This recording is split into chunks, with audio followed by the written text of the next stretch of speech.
but it's also about the politics of Peru's basketball association getting banned from FIBA. Wait, this sounds like...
Welcome in to episode 10 Amazing! of Obscure Ballers and HerTake! Wow. It took us some time. It took us some time, but it came to fruition. We're That's short all that our matters. technical savants, Brielle and Tomas, who've been co-hosting our shows with us so faithfully over these last few weeks. And so we had some time to figure it out for ourselves, learn the ropes. We're joined by two amazing guests and one phenomenal interview subject who's agreed to be on the show with us today. Introduce yourselves. We can go right to left on the line. Okay, perfect. Hi, I'm Anya Wirapana. It's my first time on the show. I'm so thankful I was able to answer an email in time this week. Yes! I am a Huge. freshman. I'm a dill. I love econ. I love women's sports, and I love everything. So that's me.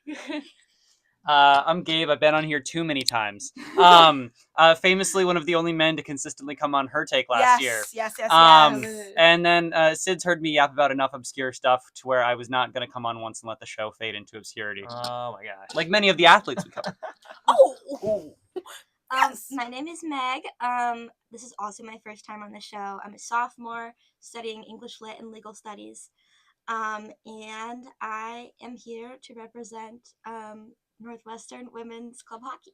Woo! All right. So, I think we'll send Obscure Takes to the end and just get straight into this interview here. So, Meg, you join us, as you said, representing Northwestern Women's Club Ice Hockey, Yes. the newest and freshest and hottest club, they're Totally. saying, Yes, that's what they're of saying. the Northwestern club sports on campus. Some flashy jerseys, Right. some flashy graphics I've been seeing. Yes. So, huge fan of the team from our end here. So, you kind of just tell us about how you got into this and how you got into hockey. Yeah, so for hockey in general, I kind of started out just watching. My dad and I are both big fans of the Nashville Predators, the professional team at home. I'm from Nashville. And, ever since I was little, we would like go to games, watch games. And I would get like really into it. I had jerseys, I had like crushes on all the players and stuff. And then eventually, like, I can't remember really exactly when this moment was, but eventually I just was like, I want to do that too. Um, so then I ended up getting enrolled in like learn to skate lessons. Took those for a while to make sure that you reach like a certain level of proficiency before they move you into like the kids hockey leagues there. Um, then moved into kids hockey. I played for several years on and off. Played a bit in high school as well. And then when I got here, I knew that there was like a co-ed team, but that's something that I had experience with in high school, and it wasn't really my fave. Um, and so I actually freshman year I like spoke with the co-ed hockey team at the career fair at the beginning of the year, and they were really sweet, but it just didn't seem like the right fit for me. And then towards the end of last school year, I got a text from some friends who had seen a poster around campus that was like, "Do you know female hockey players?" And I was like, "Oh my gosh, you guys do know a female hockey player?" And they were like, "Meg, you have to." And I was like, "Okay, I'll see what I can do." So yeah, from there it was just a matter of like reaching out and getting on their email list and attending a couple of Zooms. Amazing. So, kind of tell me, like, what is the difference for you between co-ed and women's hockey? Yeah, I think the atmosphere can definitely tend to be a lot different. I actually, during high school, I was playing part of the time on my high school's, it was a co ed team, but it was just me and then the guys. And I also spent some time in high school playing on a brand new girls club team that had just launched in Nashville, the Nashville Wolverines. And side note, I've seen them on Instagram lately. They're like really picking up like Really? There you go. like Crazy. speed and like yeah. It looks like the program's developing really well. But It's great. yeah, so I was kind of splitting my time between those two teams. And I just found that I would be like have a lot more excitement for my girls club team practices. I feel like it's just easy to kind of build a sense of camaraderie there.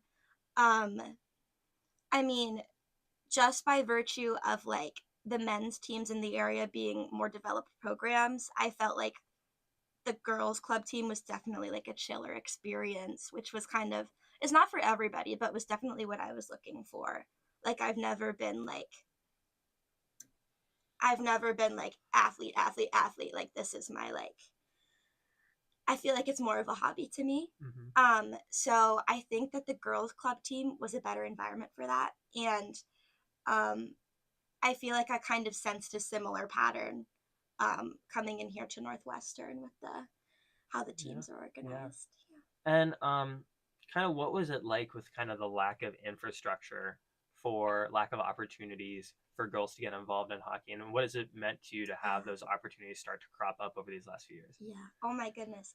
Yeah, I feel like girls hockey is still like making its way into the scene everywhere, but like especially like in the South where like hockey in general is not even like hardly a Thought thing. of, Yeah. Yeah, it was like, oh my goodness. I every single practice, every single game, everything, it was always like an hour and a half drive there and then an hour and a half back to get to the rink because all the rinks were like in Metro Nashville.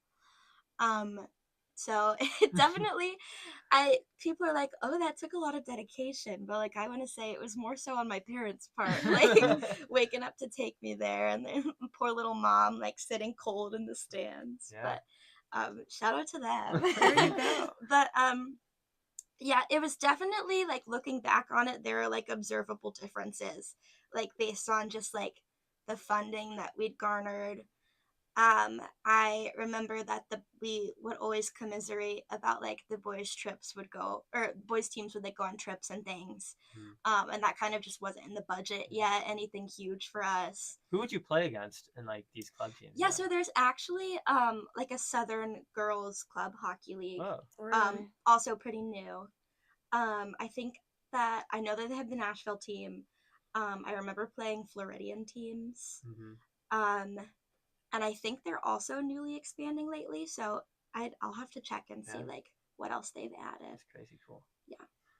Yeah. And I mean, you guys can feel free to jump in and ask questions. Anything that's. I've got a on your mind if question. you want. How has your experience been on the NU club team? I feel like you're talking about in high school, it was like an outlet, it was a hobby. How has that kind of continued into college? Oh my gosh, it's so much fun. I just like, it's basically, to me so far, exactly like all the things I loved about my girls club team, but then it's like even better because we're all like adults and like can go hang out and like, I don't know, it's just like, I really love all the girls I've met so far. It's like, it's a small-ish team, but I'd say we're pretty tight knit. Like we've done so much like bonding and yeah, it really feels like a group of friends, which is like, I feel like I have had a lot of fun with hockey in the past, but I've never encountered like a team culture that's like we're just a big group of friends. And so that's been like really fun and special to experience. Yeah, you mentioned these like leagues in the South that are so small or that are so sparse everywhere. What does it look like at the college level? Like, who are you guys competing against? Yeah, so we are registered with the ACHA. And if you wanted more technical information on that, you'd have to talk to I'm sure. you'd have to talk to our captains, Emily Klein, like Mia Rooney. But yeah. But you've played against like other colleges. We've played against other colleges. So far, we're still trying to find our footing and like kind of figure out what level of play feels right for us. It's kind of hard to just jump into it with like a brand new program and be like, okay, like who is a fit competitor for us? So we've been playing teams kind of all over the board. We've had some really big wins. We've had some not so great losses. And I feel like it's been great, like on both ends, like just kind of trying to exact our little bubble inside the ACHA. But yeah, we've played Loyola, or we're going to play Loyola. We've scrimmaged them. A couple other colleges in the area. We had Ohio State come and visit. Oh wow! Yeah, we went to Notre Dame to play as well. That was really cool. Yeah, and like also like you kind of talked about like funding wise and stuff like that. Like, do you feel like you have like the backing and stuff like that, the resources here to go and do this? It's definitely a better situation at Northwestern because what has happened was our sort of the manager of like the ice hockey program overall, Ari, he also coaches the men's team, and he, I guess, had sort of like a talk with them, like kind of took it to a vote, like were they willing to like share their funding with us, and they said they were. So we have like that to fall back on, and then also simultaneously trying to like raise funds of our own, but like that's been really nice to like get us kind of jump started. Yeah, it's amazing. Yeah. And I guess like when you tell people I'm on this women's club ice hockey team, right? Like, what do people say? Oh my goodness. A lot of them are like, well, first of all, how it usually goes is I'll be like, oh, like, yeah, they play hockey.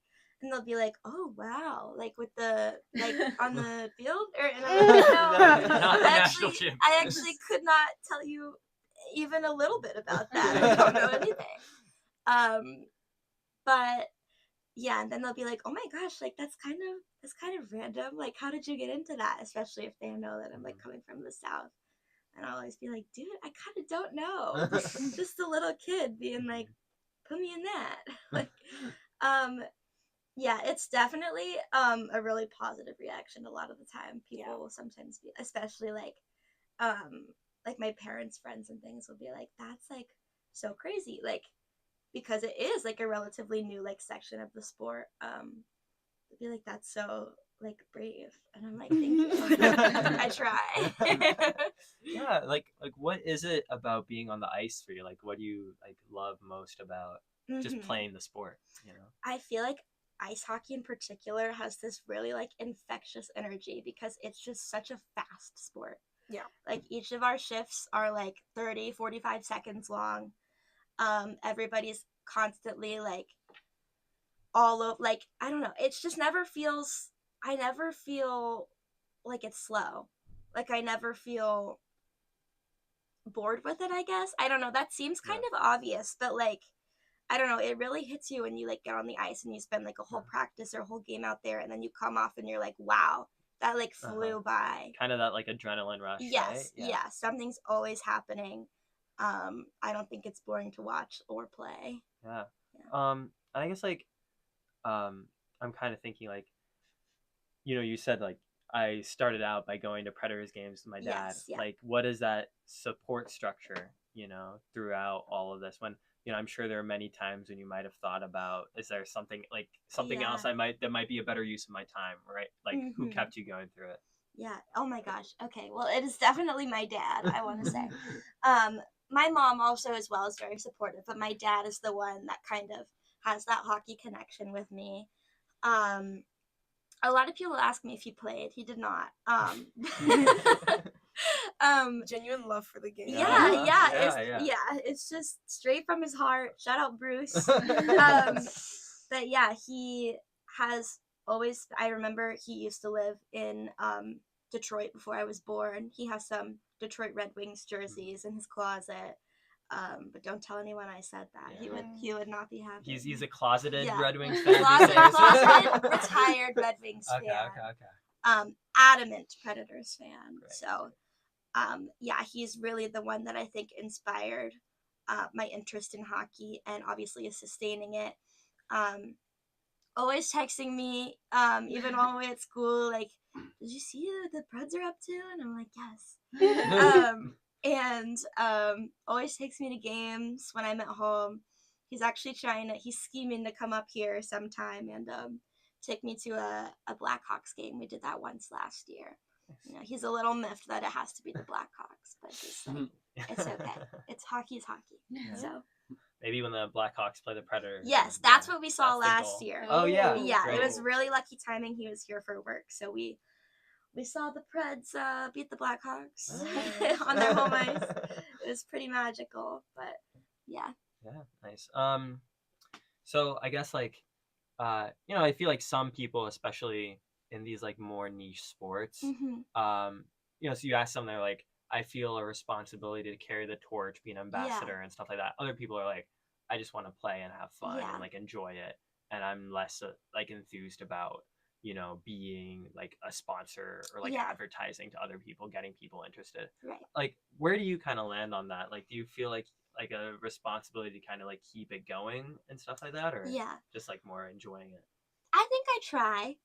Back when I was at home, my that girls club team I was talking about, the Wolverines, we had several different teams where the girls were sorted into different age levels.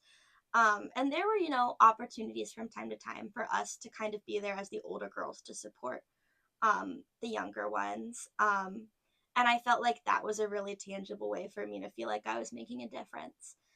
Another thing that is really, that I feel like I spend a lot of time thinking about is that hockey is such an inaccessible sport. So expensive, like so expensive. And it's hard to even like figure out if it's something you'd be into, like, because you need all the gear, you need the stick, you need the ice to be able to, just try things out. And in recent years, I definitely think like a lot of NHL teams I know have sponsored like sort of try hockey events where like kids and like teens can like have access to that equipment for a period of time, and then they're able to sort of get acquainted with the sport. And I think that would be something really cool to kind of explore here, if possible at some point. Yeah, maybe some ambitions and dreams, bigger projects, stuff like that. Totally. Yeah. I don't know, like, do you have any, like, I mean, obviously it's been a huge first season for this team. Yes. But what are the big plans, I guess? Do you have any big plans or ambitions about what you want to get out of this, like, as a team? Yeah, I feel like the general team culture is like, this is so cliche, but like everybody seriously like just wants to have fun. Like a huge amount of the team, I'd say definitely over half, is composed of grad students. We have a lot of grad students, PhD students, and they're like, we'll talk to them and they'll be like, yeah, I like was in lab, I was at work, I was like doing all these like super stressful sounding things, and they're like, I'm so happy to have hockey tonight. Yeah. And like it's really sweet to hear that. I talk about them like they're elderly. Guys, I have a secret for you, and it's that we have a millennial on the team. Hey, whoa. Anyone can play hockey. Diabolical. I won't dox her. I won't dox her, no. but yeah. Hey, a veteran. You'd never be able to tell she's young at heart. There you go. But yeah, I feel like everybody definitely finds a sense of like decompression with the way we have the team going so far. Yeah. And yeah, mostly just like there's a lot of really exciting stuff coming up. We just got some new jerseys in. So we'll see if we'll see if those get posted sometime soon. We are supposed to in January take a whole team trip to LA to play. And that's really exciting for me personally because I've never been to California. Yeah. Ooh, wow. I don't actually think I've ever been west of like Missouri. Huge. Oh my gosh. So like January trip. yeah. There you go. I'm pretty excited. We're probably gonna hit up UCLA. There you Nice. go. Yeah. See. And in the winter, so like it's gonna be a reprieve from Yes. Oh yeah. Northwestern winter. Totally. Amazing. Yeah. I'll put it to the floor for any further questions. And then Yeah. Listen, I feel like the hope of trying to get rid of Northwestern winter is the best way to end it. Yes. Yeah, listen. It's keeping me going. but yeah, I mean, thank you so much for coming on. Thank I've been you. trying to get this put together literally Yes. since we started the show. So amazing to get you on. Of course. Thank you for having me. Yeah, Thank you. Thank you. Much. All right. And so with that, we'll move from a Northwestern club sport, I think, into a Northwestern varsity sport There we go. for some fencing talk, I think. So yeah, Gabe, I don't know if you want to lead this a bit. I Take the lead. can. Listen, we were thankfully gifted this topic from Gabe. The Wildcats have their new schedule for the NU fencing season under their head coach, Zach Moss. I know there's several high-profile events like the Schiller Duels, and then this regional open circuit whose name I'm not even going to attempt to pronounce. Oh, the Reminiak? Yeah, the Reminiak. Thank you so much. Reminiak? Oh my I'm not gosh. sure where the emphasis goes. Listen, if you can just, Gabe, tell us some of your expectations for NU fencing this year. Who should we keep our eye on? Who should we maybe not try to dwell on their low performance for the season? Oh, no, I'm very excited about the fencing season because I think, so in fencing, for those who aren't familiar, there's 3 separate weapon categories that each compete. It's not necessarily as typical as a lot of the sports where you're going to compete against all the Big Ten opponents and this and that, because there are very few schools that have fencing programs, and you're kind of all working on an individual basis towards a team goal at the end of the season, if that makes sense. A bit like track. Yeah, like Yeah. everyone competes individually, but then there's also the team placements based on how everyone does within it. Okay. But there's also limitations that sometimes hold people back. So on each, in the NCAAs, which is kind of the big, like, ultimate event at the end of the season, there are up to 2 fencers who can represent each school.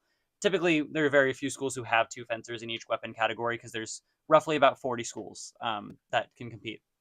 And Northwestern, for the first time in years and years, this past year had the full 6 that you can have, so 2 in each weapon category. And they had performances that were so high that I think that limit kind of prevented some of their fencers from being able to compete. But it kind of puts a fascinating twist on it because they were, I don't recall if it's 5th or 6th last season in total team points, but most teams have men's and women's. They just have women's. But as far as this season, they returned 5 of those 6. So the one graduate being Amanda Burkowski, who is a 1-year graduate transfer from Notre Dame, which is the greatest women's fencing program at the collegiate level that the sport has seen. But this year, I'm very excited about a few categories. Foil is a little less exciting. They have Yukari Takamizawa and Daphne Chan-Nagje. The latter is an Olympian. Both competed on the international circuit. Chan was 15th in Paris, representing Hong Kong. Dang. but she kind of, I won't say underperformed, but there's kind of a real high level to the collegiate circuit that I think kind of overwhelmed her at the start. And a lot of these NAC tournaments, the North American Cups, you see a lot of Northwestern fencers compete in, but you don't hear as much about the international circuit. So while Chan and Takamizawa have been dominating the FIE and these international circuits, they're not really on the Northwestern page because you're seeing the schedule and everything, and it's not necessarily there immediately. But I think those two are pretty set in stone. Like they both were in the NCAA's last year as first years. On the Sabre side, it's such a crowded field, which is kind of fascinating to see. Last year it was Natalie Shearer and it was Alex Chen at the NCAA's. Nisha Heald, though, won bronze in one of the NACs, which are like 300 fencer competitions. Wow. So she was third in this big category, or she won one at the end of the season too. So she's kind of the best on that circuit of these three. But then this year, Northwestern's adding Sofia Shimonovich as a freshman who trained under the same coach, Adam Shimonovich, her father, Adam Skarbonkiewicz, sorry. Magda Skarbonkiewicz, his father. No one knew there was a mistake there. Under Adam Skarbonkiewicz, who also coaches his daughter Magda, who was #1 in that category last year. Adam's going to be at the NCAA's, and she medaled in the Olympics as well. And so you kind of have that coaching pedigree coming through. And then out of nowhere, Megumi Oishi was the highest placing of all of them at the first event, who is this kind of veteran who you don't necessarily see at those top levels all the time, but is kind of a consistent veteran performer. So there's just so many different characters in that category, so to speak. And Kira Erickson placed higher than all of them except for Oishi as well. So kind of each event you get a different result, and I'm really excited to watch the Sabre side of things. Can I ask a question? Yes, please do. We're talking about all these Olympic stars that have all these medals and what Notre Dame's. What did you say? Notre Dame is like the greatest women's collegiate fencing program ever. So pretty much. Why are all these people choosing Northwestern fencing to continue their careers?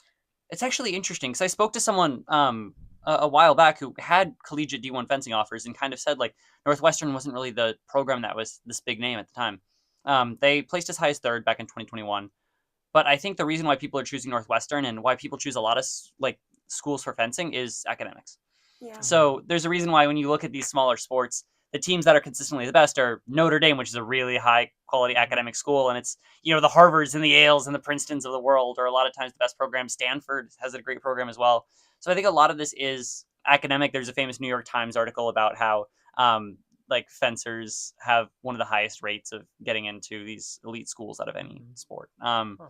So I think that's part of it, is that it is a sport that tends to attract more wealthy individuals to try to, get recruited by these top schools. But it's also just a matter of Northwestern's coaching staff. Zach Moss has done an incredible job. Their assistant coaches as well. They have Lori Schiller, who's in the Northwestern Sports Hall of Fame, and now is actually a judge at these events. He's one of the officials, which is really cool because he coached this program for decades and is one of the most decorated coaches across men's and women's. They made a great documentary about him last year with Northwestern Athletics. So it's just kind of this legacy that Northwestern has of having great programs on the men's and women's side, having that academic level of institution. And frankly, I think a lot of them are journalism majors coming in and like the journalism school at Northwestern. There you go. Hey. Listen, Medill love. Wait, so you said men's fencing too, right? Do they still have a... No, not anymore. They used to have a like varsity level men's fencing that started out as a club team and then it became varsity. I believe in the 80s under Lori Schiller. Yeah, interesting. So maybe women's club ice hockey. There are men's a lot of club fencing. Yeah. Maybe to make a run back. These sports oscillate. They go in and they go out. And they're gonna need a president. Hey, a captain. Have you fenced? No, I've never fenced. Wait, Never fenced you just love the. I was like browsing like the different sports on Northwestern's page my freshman year. Yeah. And I was just like looking at the different ones and I was like, oh, the fencing, that's neat. And I looked at it and it's like, they're like really good. Yeah. They're really good at fencing. Wow. And then last year I was just kind of like, I want to write about fencing. So I like kind of hopped on the fencing beat and just wrote a bunch of stuff. And I kind of fell in love with this team and the storylines about them. And it really feels like a David and Goliath every year with them in Notre Dame. And those who know me well know that I love obscure athletes, obscure sports, and especially mid-major athletic programs. I root for so much like UMass, everything that like, I'm used to just like getting behind underdogs, and this felt like too much of like a David and Goliath tale to not get behind. Yeah. So for some of the newer fencing fans in the crowd, especially as the season is getting started, Yes. kind of just like what would you say is like fencing 101 for starting to watch it, getting to know like the big storylines, etc. Like also like what interests you about the different kinds of events. Yeah, well, for starters, Sid, it is very hard to watch fencing. Wait, why is that? Wait, like hard to watch as far as like the product or like where to watch? Where to fencing? watch. Yeah. Where to watch. It's not hard to watch from a product standpoint. But the problem is with fencing, there's so many matches going on at once that it's really hard to stream because there's matches going on in all different territories and it just also doesn't have the following necessarily to garner a big audience. But also that means, Perhaps like, WNUR Sports X fencing meet later this year. We'll see. Ooh, interesting. But it's just like a very hard sport to find places to watch. ESPN Plus has done the national championships in the past. Yeah. So that's kind of the best place to start out. And a lot of times they zoom in on the one big match at the time. And the goal is just to watch for touches. So you want to land a touch on your opponent is the big aspect of it. And it usually comes in who can land the most touches while taking the least. And depending on the level of competition, it can be either first to 5 touches, first to 11 touches. And depending on that, it also determines your record and your tiebreakers going in. So like, for example, North American Cups, you'll have pool play. So it'll be you and like 7 or 8 other fencers, right? And it'll be first to 5 touches. And if you land, say, 5 touches on your opponent and you take 4, that's a +1 score overall. And then that kind of determines your seeding going forward. And then it's just one big, giant, like single elimination bracket until you get to the winner. And I believe that's 11 touches in that single elimination bracket style. Yeah. Wait, so each match requires 11 touches? Well, those are for more like match? North American Cup matches, and then there's the individual collegiate matches. So there's matches against like, if they're going up against, let's say, Notre Dame, right? A lot of times it's going to be like 3 fencers in each category going up against 3 fencers in Notre Dame's category. It's almost like golf. So it'll end up, and they'll not really. So it's like, but you compete against each of the other 3 fencers. Yeah. So it's like each of your 9 fencers has 3 total matches, and then the score is out of 27. So you can win by like 14-13, 20-7 sort of thing. Okay, interesting. Yeah, and like, I mean, when you're watching it, like, what is the most electric moments of like, how do those come about? Like, and like, I guess, what are the highlights that we should be looking for going forward? I guess. Yeah, I mean, it's hard to say just because it is so hard to watch it. But I think kind of the big moments are. I love fencing in some ways because you go from so intense to so simple back to so intense. So you see people with giant swords like charging at each other and swiping, and you see all these swords connecting. It feels like if anybody loved Wii Sports Resort as a kid, it's like the big moment. So it's like you have these big moments with these giant weapons, and then you charge and you land one little touch on your opponent's shoulder, and it's all over. And it's like the most anticlimactic ending. But then you see the player rip off their mask and scream and celebrate like they just won the Olympics. And in some cases they do. So it's like it goes from so intense to so simple and back to, and it's just kind of, I think that's why I love the sport. Yeah. Can I ask about your opinions on Zach Moss? I was like kind of doing like my research on the NU fencing head coach, and he's talking about they haven't had like a losing season in more than like 20 years. They average like 35 to 40 wins. What would be the correct term? Not match, but like every season. Yeah. So thoughts on how he's actually coaching his team? Yeah, I think Moss has done a really good job, and I think he has kind of that. I mean, he's been like a Coach of the Year honoree and has this kind of big pedigree behind him. But I think especially, and I think the best way to get a real insight on Zach Moss is to watch the documentary from Northwestern Athletics, because I think it shows how much he cares about his team and each individual player. And I think the way he ran practices too, in just like a very supportive manner, was really interesting to me, and kind of was very different from how you see other coaches run their campaigns. I mean, you see, for Northwestern fans who are fans of other sports, you see Kate Drohan, who's never happy in a press conference, and who's constantly working to get better. And you see these press conferences where everyone is like, we need to get better, we need to do this, we did this wrong, after they just won by like 13. And then you see someone like Zach Moss, and you see the way he runs practices and the supportive environment that he gets out of his fencers. And I think that's also something special about fencing that I really like that he encourages, which is that when you're going into these competitions, a lot of times you're competing against your own teammates. So practices, it's very easy for practices to get to a point where they're like, you are my competition, not my teammate. Yeah. And I think the level to which he gets his teammates behind one another is really cool. Yeah, it's really admirable. Well, I mean, glad we could provide a platform Yes, you to yap I've been about wanting to talk fencing about for fencing for a while. 10 minutes. Listen, I'm interested. Yeah. I fear I was hooked. Well, we'll have to tune in this year somehow, some way. Maybe ESPN Plus for the NCAAs. Yeah. There we Or go. I don't know if we have some like. I can't endorse pirated streaming on here. But I don't think we have streaming sources for most of the others. Maybe we'll get someone with a camera to just go and like for our personal. And just live stream it. Yeah. Instagram live stream it for it. Yes, Yep. we'll see if there ends up being WNUR sports fencing coverage at some point. I love would to see I that. would be there. I would be there. But we'll go from Northwestern sports to, speaking of the Olympics, to an international sports topic, which is international women's soccer. More than delighted to have Anya on today to yap about some goings on in the trends of Spanish women's soccer on the up and Swedish women's soccer on the out. Reading my notes incorrectly, and Swedish women's soccer on the up. Take it away. Yeah, so if we're talking about obscure, this is my thing. Yeah. Because I spend $6 a month to watch Swedish women's soccer on a Whoa. website that looks like it's been made in 2006 and has not been updated since. No way. And my team is called Hammarby, and they're from Stockholm, and they're great because they're very young and they're interesting and they're lively and they got a lot of fans, which you wouldn't really expect, but it's interesting. And this morning I woke up at 5 a.m. to watch Barcelona, the women's team, thrash the 14th place opponent 8-0 in the first half. And then I went back to bed. So that's all to say that I'm a pretty avid fan of a hell of a way to start your morning. Yeah. Pretty avid fan of obscure women's sports. So, I think that it's interesting watching these two leagues because I'm seeing a lot of different growth trends over the years. And I think that right now in Spain, which is a big soccer country, everyone knows this. Everyone in Spain plays soccer. It's part of the lifestyle. They don't really think of Sweden as a powerhouse. But, I'm coming on Obscure Ballers like HerTake today to argue with the world that Swedish women's club soccer is the next big thing of women's sports. And let me tell you why. And it's mostly because it's interesting, because I think Spanish women's soccer is on the out. And I think that people have a lot of issues with it right now. And let me tell you why. Because there's this thing called a farmers league. And I don't know if you've heard of it. It's not really a thing in the United States because we got one league competitions, the NFL, NBA, all that. That's boring. In Spain, top teams, they're always the same. It's always the same top three. And the bottom teams, oh my God.